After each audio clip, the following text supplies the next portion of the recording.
वर्तमान को समझने के बारे में मनुष्य के संदर्भ में बात करने की शुरू होती है। मनुष्य ही अभी जो बताया 4-5 बार उसको सभी समझते हैं। अब उसके बाद कुछ और समझना शेष, इतने में हम जी के भी देखते हैं, इसमें दोहराएंगे। किंतु और जो समझने की बात, जीने की बात शेष है, वो है नियम।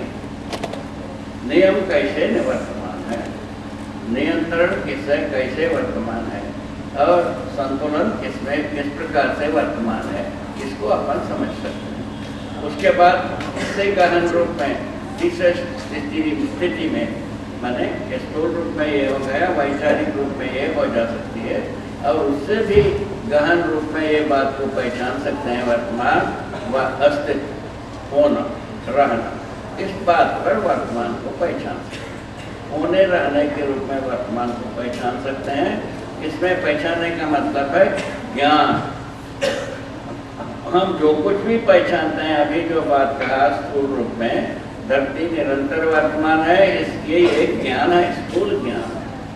हवा निरंतर वर्तमान है, ये एक स्थूल ज्ञान है। और उजला जितना निरंतर वर्तमान है, ये एक स्थूल ज्ञान। इन ज्ञान के साथ हम तर्कसंगत वैचारिक रूप में कुछ वर्तमान को समझते हैं, वो है नियम, नियंत्रण, संतुलन, न्याय, धर्म, सत्य। ये वैचारिक रूप में समझते हैं। और उसके जो ज्ञान रूप में समझते हैं वर्तमान, माने जो सहअस्तित्व के रूप में हम वर्तमान को पहचानते हैं। ये अनुभव मूलक बुद्धि से, यही मुख्य बात। मनुष्य वैचारिक रूप में खूब सोचा है और व्यवहार रूप में कुछ किया भी है, कुछ करना शेष भी है, किंतु ज्ञान रूप में हम पहचाना है, जिया है, समझा है, इसको इसकी सत्यापन के साथ जिया हुआ व्यक्ति धरती पर बिरले होंगे। ऐसा सत्यापित किया हुआ व्यक्ति को हम पहचाना नहीं हो अभी तक। मैं अभी आपको सत्यापित करके बता रहा हूँ, मैं इन मुद्दे को समझा हूँ, जिया। पहले बात तो ये, यदि इस पर अपन यकीन कर सकते हैं, इस सत्यापन पर, तब आप सहअस्तित्व रूपी अस्तित्व को समझ सकते हैं। यदि अपन यकीन नहीं कर सकते हैं तो समझने की रास्ता बंद कर दो। ये तो ये एक स्थूल रूप में आज के स्थिति में भी कॉलेज में बच्चे जाते हैं, वो अपने अध्यापकों को सही मान के करते, गलत मान के कोई विद्यार्थी नहीं करता। जिस दिन गलत मान लिया, उसके बाद उनके साथ सीनाजोरी शुरू हो जाती है। अध्यापकों के साथ विद्यार्थियों का सीनाजोरी उसी तिथि से शुरू होता है जिस तिथि में अध्यापक ठीक नहीं समझ में आ गया। कि आप हर जगह में इसको आजमा सकते हैं, सर्वे कर सकते हैं, डेटा बना सकते हैं, सभी कर सकते हैं, ठीक है। अभी इसी प्रकार से आप हमारे साथ भी ऐसे ही कुछ धर्म संकट है, कुछ बात पर हम मान करके चलते हैं, ये ठीक है, उसको परीक्षण करते हैं। परीक्षण करने के बाद सही उतरता है तो सम्मान बढ़ता है ठीक है। तो यदि जांचने के बाद यदि सही उतरता नहीं है, सम्मान बढ़ता नहीं। ये नहीं बात है। यदि इस बात को अपन स्वीकारते हैं, उसी विधि से आप हम सब जितने भी जिज्ञासु, ज्ञानी, विवेकी, विज्ञानी जितने भी बैठे हैं, उसके साथ अज्ञानी भी बैठे होंगे, इन सभी के साथ हमारा विनय पत्र यही है कि यदि अपन ठीक से ये समझना चाहते हैं, हमारे पास सबके पास ये बंद है क्या माता, वर्तमान को समझ सकते। वर्तमान क्या चीज है पूछा, सहअस्तित्व वर्तमान है, नित्य वर्तमान, पहला बात है।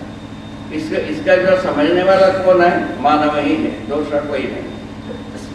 सहअस्तित्व कैसा है, इसके बारे में आपसे निर्णय में नहीं करना चाह रहे हैं, उसके लिए अनुमति होना चाहिए।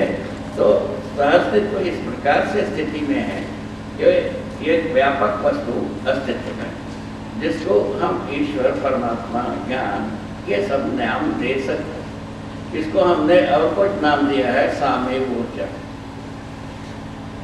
ये बात आपको पहला भाग नाम के रूप में बताया।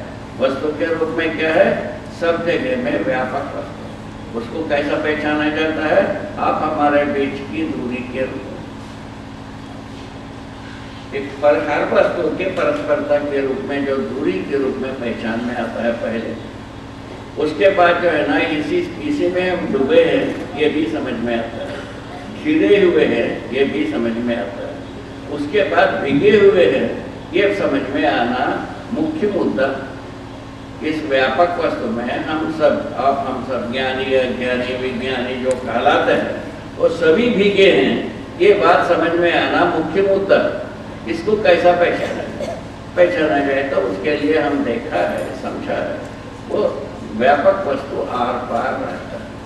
ये ठोस वस्तु में भी, पत्थर में भी, शिला में भी, धातु में भी, मनुष्य में भी, जीवों में भी, वनस्पतियों में भी, हर अणु में भी, हर परमाणु में भी, हर रचना में भी आर पार रहता है। इसी के आधार पर हर वस्तु जो इस पे ताकतवर रहता है, इसको ऊर्जा संपन्नता नाम दिया है। ताकतवर होने का आधार पर हम उसको ऊर्जा संपन्नता नाम दिया। ऊर्जा संपन्नता हर वस्तु में, इसमें जड़ वस्तु में कैसे है?